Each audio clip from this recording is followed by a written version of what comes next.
Halo John, back again di Ngoprek Kayu yang bikin rumah kalian lebih seru ya. Untuk episode kali ini kita beda John, kita lagi ada di Dekayu. Pengen tahu Dekayu itu apa? Tapi kita cuma ngobrol-ngobrol dikit. Jadi hari ini tuh ber-AC, tidak berkeringat dan tidak berdebu ya. Jadi agak nyaman dan enak John. Nah, kita mau ngobrol-ngobrol nih sama ownernya Dekayu. Apa sih itu Dekayu ya enggak? Dan ada yang baru juga nih di kita, ada giveaway. Makanya pantengin dari awal sampai akhir, jangan di skip ya. Apalagi cuma nge-like doang habis itu keluar, itu jangan. Makanya tetap di channel kita ya. Jangan pergi.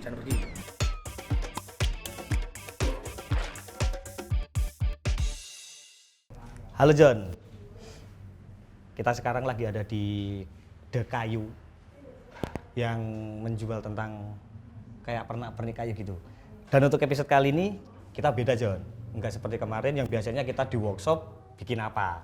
Tapi kita di sini akan lebih berbincang-bincang santai aja sama ownernya, dan kebetulan nih ownernya langsung, ownernya Dekayu ada di sebelah saya. Mau tahu siapa dia? Boleh Mbak, monggo kalau kenali dulu Mbak ke teman-teman Mbak. Boleh. Sebelumnya selamat datang, udah seneng banget boleh main di sini. Monggo silahkan. Nama saya Nia, lengkapnya Nia Fernanda, tapi panggilannya boleh cukup Nia. Oh iya, Mbak Nia. Mbak Nia itu adalah ownernya ya John, ownernya Dekayu. Nah, ini Mbak, kan kalau tak lihat dari depan tadi itu kayaknya tokonya tuh agak unik yang dijual nih. Nah, pastinya kan teman-teman mau tahu juga nih, Dekayu itu apa sih gitu loh Mbak? Dekayu ya, kalau dari namanya udah ketahuan lah Iya. ya. Jadi sebenarnya Dekayu itu tuh kerajinan kayu. Kita memproduksi material utamanya kayu, yang kita produksi jadi barang-barang macam-macam Mas. Jadi ada, kalau biasa yang ada di dapur, jadi biasanya ada piring, talenan lah, alat makan pokoknya yang berurusan sama alat makan, perabotan rumah itu tapi bahannya dari kayu gitu. Jadi kalau namanya kita sih biasa disebutnya wooden craft gitu. Wooden craft, itu Iya. John, wooden craft. Itu alat-alat dibuat rumah tangga semuanya dari kayu John. Nanti lihat aja nanti videonya ya John. Pokoknya bentuknya unik-unik, piring kayu, sendok kayu. Sebenarnya aneh sih, itu kan nggak biasa kita temuin ya. Tapi ya di sini tempatnya. Nah, kalau untuk apa itu Mbak? Bahannya nih Mbak, kan kayaknya ada kayak gini tuh kan kayak rotan ya Mbak ya? Iya, Nah, iya, itu iya. biasanya bahan yang dipakai, itu biasanya apa aja sih Mbak kalau untuk di sini? Kalau bahan itu sebenarnya, kalau karena kita produk utamanya kayu, otomatis bahannya bahan kayu. Tapi kita juga punya produk pelengkap, kayak misalnya ini ada ratan, ada kayak alas kayak anyaman gitu-gitu, ada juga bahan dari eceng gondok. Tapi sebagian besar intinya di tempat kita sih bahannya basicnya utamanya produk natural sih gitu. Tapi produk utamanya kayu. Kalau dari kayunya sendiri kita pakainya kayu jati. Oh, kayu jati. Iya, sebenarnya kan banyak tuh kalau ngomongin kayu tuh macam-macam. Jadi ada kayu mahoni, kayu sono keling gitu-gitu. Tapi kalau yang karena tujuannya kita kerajinan yang bisa dipakai, nah itu kita pakainya kayunya kayu jati. Oh, enggak, tadi kan nyebutin eceng gondok nih Mbak. Eceng gondok itu bisa Mbak dibikin kayak gimana sih Mbak? Maksudnya dibikin apa? Kalau eceng gondok kan ya maksudnya kayak bukan barang, tumbuhan ya enggak? Iya, dipakai karena sebagian besar kan kalau kayak yang produk anyaman itu kan dari hama ya Mas ya. Mungkin kayak kalau waktu di rawa pening apa-apa itu kan ada tumbuhan liar. Biasanya namanya ngomongnya tumbuhan liar kan. liar Nah, gitu. tumbuhan liar. Cuman memang kalau kita banyak pengrajin itu tuh gimana caranya dari yang istilahnya apa ya, bahan yang tidak bernilai, nah kita coba angkat jadi produk yang memang punya nilai gitu, yang bisa dinikmati, bisa dipakai gitu. Jadi kalau ngomongin eceng gondok sih dari tumbuhan liar sebenarnya malahan. Iya. Nih John, lagi-lagi nih John, kemarin sisa palet yang nggak dipakai bisa dibikinin apa aja. Di sini eceng gondok John, yang bisa dibikin karya lah sama Dekayu ini. Nah, untuk berikutnya nih Mbak, biasanya kalau untuk pemasaran atau penjualan kayak gitu udah sejauh mana sih Mbak? Kita itu sebenarnya masih baru sih kalau dibilangin usaha ya, kita tuh baru ini masuk tahun keempat. Tapi memang dari awalnya banget di kayu itu kita emang fokusnya di online gitu. Oh, jadinya di marketplace gitu ya? ya penjualannya sih pokoknya online gitu. Kita nggak punya toko deh awalnya. Jadi awalnya tuh kita dulu cuman ada di kayak apa ya, saya nebeng gudang di tempatnya teman. Cuman ruangan kecil sama tempat untuk supply barang-barang aja gitu, sama tempat produksi gitu. Nah, dari situ awalnya dari situ apa ya, karyawan juga cuma dikit, cuma ada 4 orang, prosesnya cuma di foto produk, terus coba kita kenalin secara online. Udah dari situ mulai dikenal. Kalau sekarang ya hampir seluruh Indonesia dia udah kejangkau gitu. Kalau untuk ke luar negeri sempat ada penjualan apa, pengiriman pembelian ke sana juga ada gitu. Jadi kalau penjualannya udah lumayan luas. Oh, jadi sebenarnya sudah sampai luar negeri John, cuman masih belum banyak ya Mbak ya. Tapi belum. untuk di Indonesia itu sendiri udah hampir semua ya Mbak. Udah semua daerah ya. Hampir ya, terakhir kayak Halmahera, Maluku Utara. Alamat-alamat yang sering dibacanya agak jarang kita dengar tuh udah bisa kejangkau juga gitu. Artinya banyak peminatnya juga. Karena keunikannya atau emang gimana sih Mbak kualitasnya, atau gimana sih kalau orang itu biasanya mencari? Macam-macam ya Mas, ada yang emang lagi pengen home decor ngehias rumah, ada juga yang misalnya pengen kebutuhannya kayak kafenya dia atau kebutuhannya untuk hotel, macam-macam sih. Jadi memang produk kayu ini cukup bervariasi peminatnya, mulai yang rumahan, untuk usaha juga, bahkan untuk hotel juga masuk gitu. Oh iya. Ini John, kehebatannya The Kayu dari tadi yang kayak nggak hanya kayu jati ya, dari eceng gondok aja bisa Indonesia itu tahu John. Berarti itu kalau di marketplace berarti banyak orang yang cari ya Mbak? Kita itu marketplace-nya sebenarnya belum semuanya sih. Jadi ya kayak kalau penjualan dari awal kayak via Instagram, terus dari WhatsApp, terus website juga ada, terus baru marketplace kita baru pakai satu sih sebenarnya. Baru-baru ini kita baru mau coba semakin ditambahin gitu marketplace-nya. Iya. Tadi Mbak, aku agak ngulang dikit ya. Boleh. Tadi kan awal mulanya kan cuman titip di gudang temen nih, ya nggak? Yang karena masih sedikit orderannya mungkin ya Mbak ya. Iya. Dan meskipun titip di gudang temen, tapi Mbak Nia ini udah berani nih ambil 4 karyawan. Nah, itu tipsnya gimana sih Mbak? Apa nggak, bukan tips sih sebenarnya, strategi untuk sampai pindah di toko yang menurut saya udah besar sih, apalagi gitu ya? di pinggir jalan raya, jalan utama gitu di Jogja. Iya, kalau balik dulunya mungkin cerita sebelumnya tentang waktu pertama kalinya The Kayu itu memang kita low budget, modal deh sebisa mungkin gitu ya kan. Kebanyakan kalau mau usaha itu kan suka terbentuk sama modalnya gimana ya gitu, terus apa namanya, nanti hire karyawannya gimana ya gitu-gitu. Nah waktu dulu kalau ngelihat perjalanan ke belakang, memang The Kayu ini sebenarnya awal mulanya kita belum fokus banget ke kita mau jualan yang produk sebanyak apa ya gitu-gitu tuh enggak. Bener-bener dari dikit banget, kita cuman punya beberapa model barang kayu aja gitu yang paling basic, kayak misalnya piring, gelas, mangkok, talenan gitu-gitu. Jadi ruangannya juga kita nggak butuh banyak. Nah dulu waktu itu di gudang, jadi waktu itu kita hanya punya satu ruangan, satu untuk administrasi. Jadi saya sendiri yang masarin, saya dibantu satu admin, terus ada satu apa namanya, sahabat saya ngebantuin di bagian finance-nya, sama satu di bagian produksi untuk maintain kan, karena produksi kita kan dibantu sama pengrajin nih.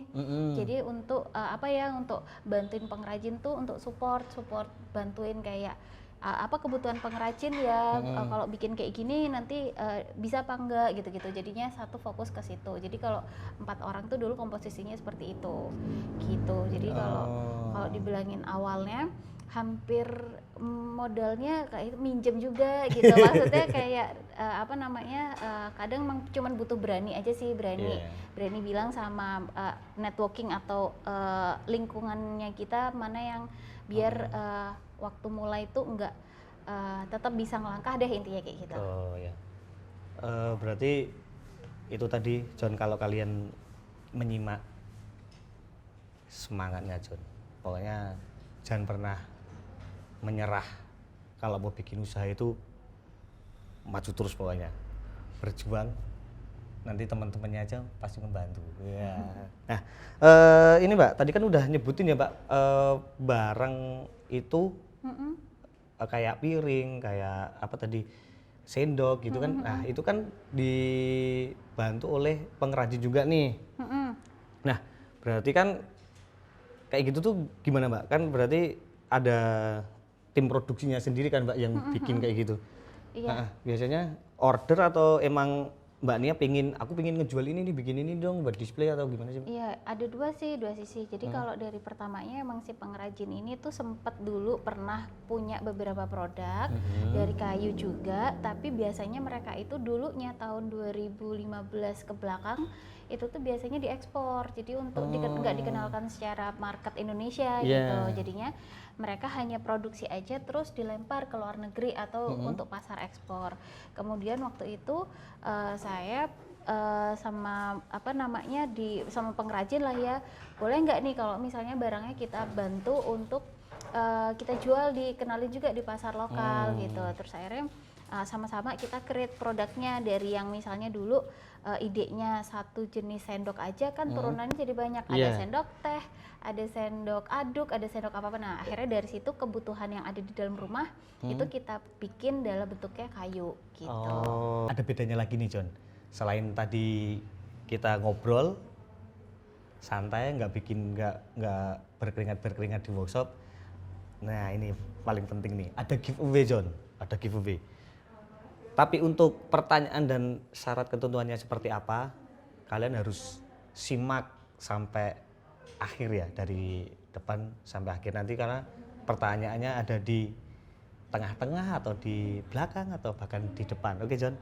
Nah kita lanjut nih. Sebenarnya aku masih penasaran Mbak. Tadi tuh aku masuk lihat barang, bentuknya tuh unik. Ini John, Pak liatin John. Nih, ini tuh apa gitu loh Mbak, kok ini kok ada kayak kayu tapi lembaran serat-serat gitu. Iya. Sebenarnya itu kan karena The Kayu ini tuh macam-macam banget kebutuhannya. Salah satunya yang sering banyak dicari itu juga buat properti foto produk. Nah terus waktu itu teride bahan kan, kalau biasanya ada kayak alas foto, kayak misalnya mau foto terus butuh bawahan apa yang biar natural gitu. Akhirnya ini tuh sebenarnya kalau disebutnya kayak kulit kayu gitu. Jadinya kulit kayu yang dikeringin jadi bentuknya lembaran.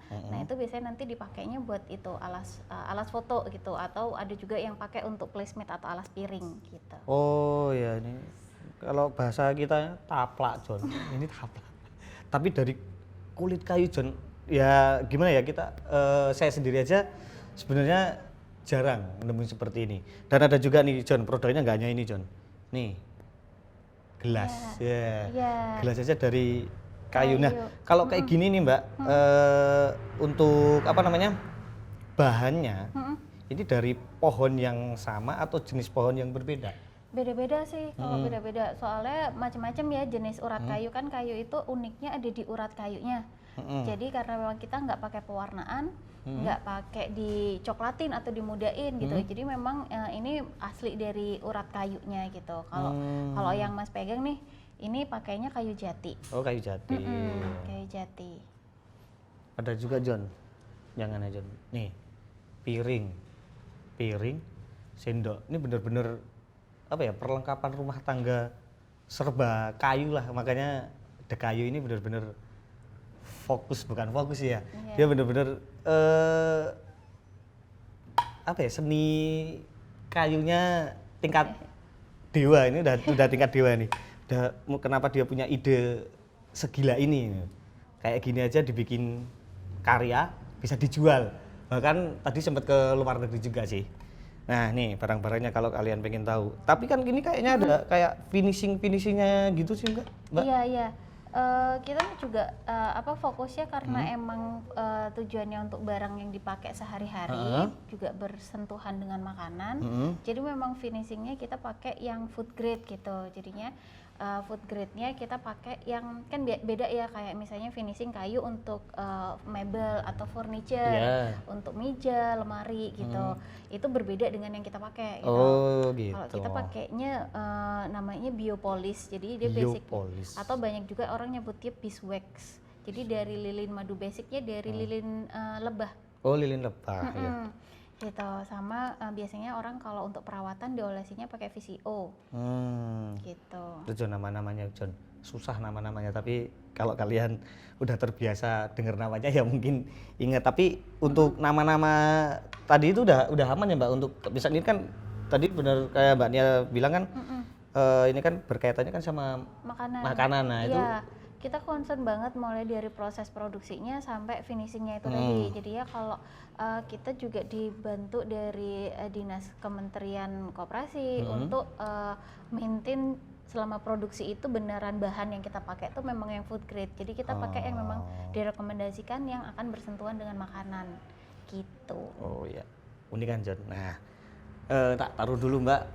Aku balik lagi ya Mbak ya. Boleh. Nah, sekarang kan udah ada toko nih, udah ada toko, udah gede, pemasaran udah ya pasti lumayan lah ya Mbak. Nah, kalau sekarang ini karyawan itu udah nambah belum Mbak, dari yang dulu 4 sekarang udah jadi berapa atau gimana? Sudah, alhamdulillahnya sekarang udah hampir 20-an karyawan yang di bawah gitu, artinya di luar produksi. Jadi kita pengrajin kita udah hampir mau ke 30 orang total. Oh, berarti gitu. Pengrajin itu sekitar 30, untuk karyawannya yang di sini ini 20 orang. 20 nih John, dari 4 orang yang barangnya cuma nitip di gudang temen. Sekarang tahu sendiri kan, tadi denger kan. Nah, makanya nih John. Nah, untuk apa ya Mbak? Untuk memotivasi teman-teman nih yang tadi awalnya emang bener-bener nggak punya tempat yang pinjem temen, terus dari karyawan yang cuma 4. Nah, itu gimana Mbak untuk berkembangnya sampai seperti ini, biar tips teman-teman aja sih biar tahu. Iya, sekarang kan juga ini ya kondisinya bikin kita harus kreatif sih sebenarnya. Satu, yang pertama sih kalau untuk starting bisnis atau memulai usaha, dulu yang saya lakukan yang pertama otomatis fokus dulu, satu jualan, harus bisa jualan dulu. Gimana caranya jualan gitu. Jadi ya yang kedua baru pengembangan bisnisnya, inovasinya mau kemana gitu. Terus habis itu jangan malu kalau misalnya punya satu ide atau konsep bisnis atau konsep yang kelihatannya sederhana bisa diangkat nilainya, terus kita ceritain ke sahabatnya kita atau ke rekanan misalnya kayak gitu. Siapa tahu rezekinya ngebantuinnya dari situ. Iya, gitu. siapa tahu ya Mbak. Dari yang minim modalnya gitu, yang kayaknya susah ya mau usaha tuh gitu, nggak punya modalnya, mau jualnya kemana bingung. Karena sekarang kan juga banyak, waktu itu dulu pertama kali kita juga modalnya cuma bikin Instagram. Sosmed lah ya Mbak. Iya, kita pertama kali banget waktu itu hanya bikin Instagram, tanpa mikirin gimana. Ada produknya ya, tentu ada produknya. Cuman kita foto produk di halaman rumah waktu itu, terus habis itu kita keluarin di Instagram. Jadi John, emang kekuatan sosmed ini sangat luar biasa. Jadi kalau misal teman-teman semuanya ya Mbak ya, kalau dia udah punya keahlian, dia punya skill atau kesenian, bukan kesenian aja, bikin barang yang aneh, nggak harus kayu sih, semuanya juga sebenarnya bisa. Tanpa harus punya toko terlebih dahulu ya Mbak ya. Paling enggak ditawarin dulu ke teman-temannya gitu, diposting dulu di Instagramnya, mungkin ditawarin ke teman-temannya. Jadi yang penting langkah dulu, jangan malu dulu gitu. Nah, jangan malu. Punya teman yang banyak, suruh bantuin jualan John, sama bikin sosmed. Ingat sosmed itu emang gila sekarang ya Mbak ya.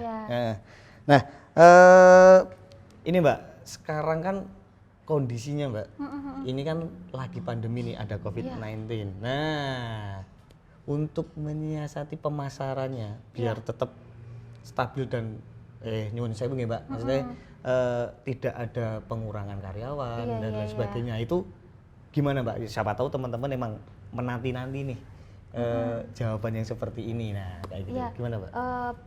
Ini dari pengalaman kita aja ya Iya. gitu. Jadi kemarin waktu pemerintah akhirnya ngumumin kalau kondisi darurat terus nggak boleh kemana-mana, udah gitu memang cukup lumayan mengagetkan buat kita. Terus akhirnya ini gimana nih usaha kita gitu, ada grogi-groginya juga karena apa namanya, waktu itu kan bulan Maret awal tahun kita masih punya semangat, wah ini mau bakal 2020 kita bikin apa ya gitu-gitu. Tapi kondisinya pandemi, waktu itu yang terjadi memang akhirnya toko nggak ada yang datang, otomatis dari penjualan juga otomatis turun dan macam-macam. Nah dari situ akhirnya strategi yang kita pakai memang sangat fokus di online-nya.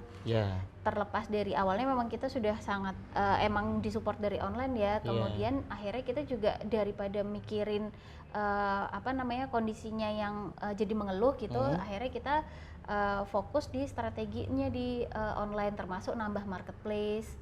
Terus kita yang tadinya cuma pakai satu marketplace jadi nambah bikin channel yang baru gitu.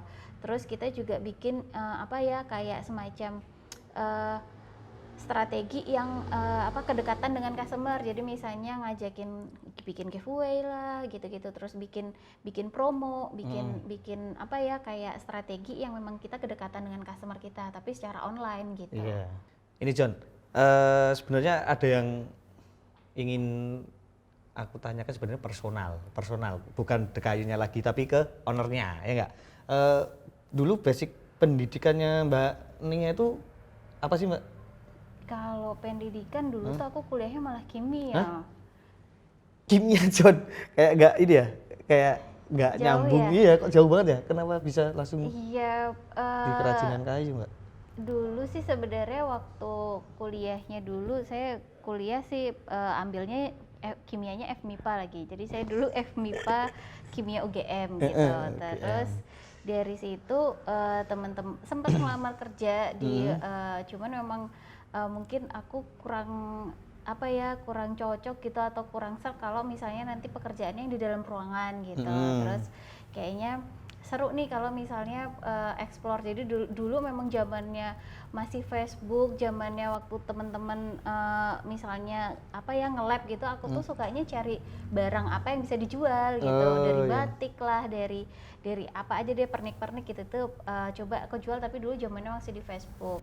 Terus dari situ akhirnya setelah lulus kuliah coba cari tahu yang gimana ya kalau mulai ngerintis usaha. Jadi waktu itu saya ngambil kayak course gitu, singkat sih nggak lama, 6 bulan, namanya Young Entrepreneur Academy. Itu lokasinya ada di Bandung gitu. Gitu. Dari situ baru mulai bisnis gitu, baru mulai coba usaha gitu. Tapi emang jurusannya apapun, tapi ternyata Mbak Nia ini jiwanya udah pengusaha John. Karena yang lain nge-lab, dia cari pernak-pernik yang bisa dijual. Jadi kan emang itu udah basic, mau meskipun mau pendidikannya seperti apa, mau kuliah jurusannya seperti apa, tapi emang itu udah kayaknya udah tertanam di dalam jiwa ya Mbak Nia ya. Iya, terus dibantuin sama itu tadi sih lingkungan, sama akhirnya bisa lebih ngerti gitu, karena dulunya nol banget juga gitu. Istilahnya saya bukan basic, orang tua saya juga bukan dari yang wira swasta. Jadi dulu pegawai semuanya. Jadi orang tua juga kalau ditanyain ngapain di depan laptop terus gitu, padahal itu tadi apa namanya jualan gitu istilahnya. Tapi dari situ baru tumbuh apa namanya makin ngerti, oh gini caranya usaha, atau paling nggak tahu dulu jualannya di mana gitu. Gitu sih. Nah, Tania, ada yang mau saya tanyakan lagi nih. Untuk support pemerintah itu seperti apa sih Mbak? Iya, karena kalau Dekayu itu kan masuknya masih UMKM ya, masih usaha kecil gitu yang baru tumbuh gitu. Jadi pemerintah itu punya, kalau yang sejauh saya tahu pemerintah punya dinas-dinas seperti dinas kementerian koperasi, dinas kementerian perdagangan gitu yang apa namanya mensupport kayak kami gitu. Terus kalau bentuknya macam-macam. Jadi kayak kalau di Jogja sendiri bahkan sekarang ada support ke misalnya foto produk dari dinas mengadakan kelas-kelas khusus yang itu nanti edukasi tentang gimana sih cara foto produk yang memang bagus gitu untuk dipasarkan gitu. Terus kayak kelas mulai dari kualitas produk ya, terus waktu pemasaran produk gitu. Itu sih jadi dari dinas supportnya juga ngadain event yang apa namanya pesertanya itu dari kayak kami UKM gitu.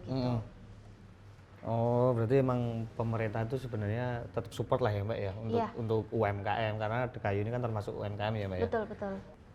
Nah, ini John yang ditunggu-tunggu John. Seperti janji saya tadi di awal, kalau kita mau kasih giveaway untuk episode kali ini.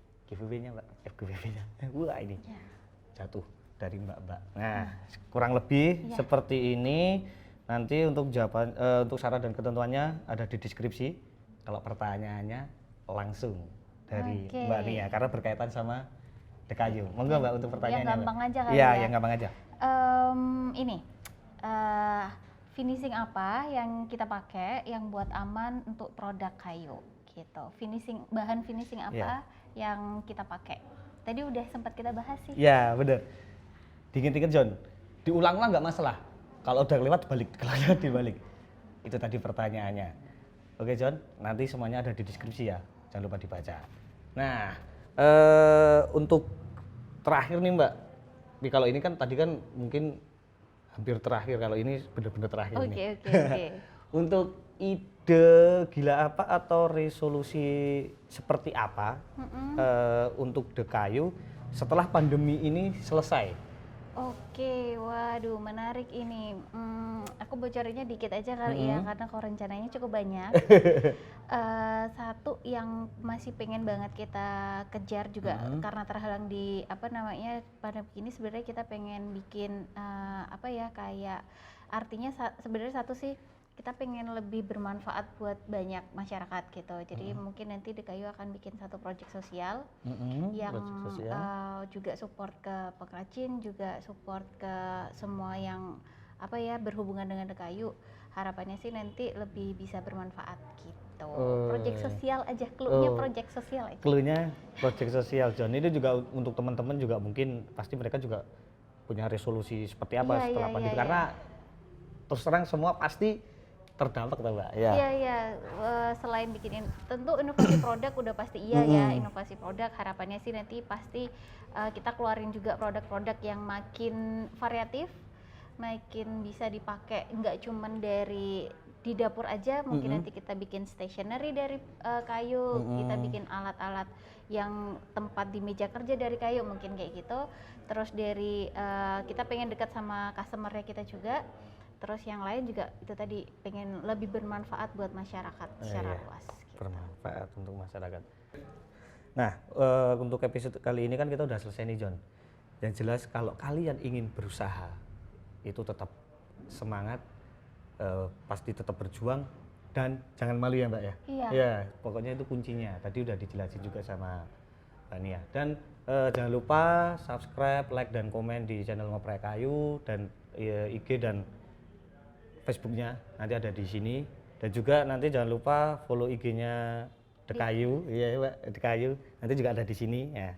Oke teman-teman, kita pamit dulu ya. Di Ngoprek Kayu yang bikin rumah kalian lebih seru.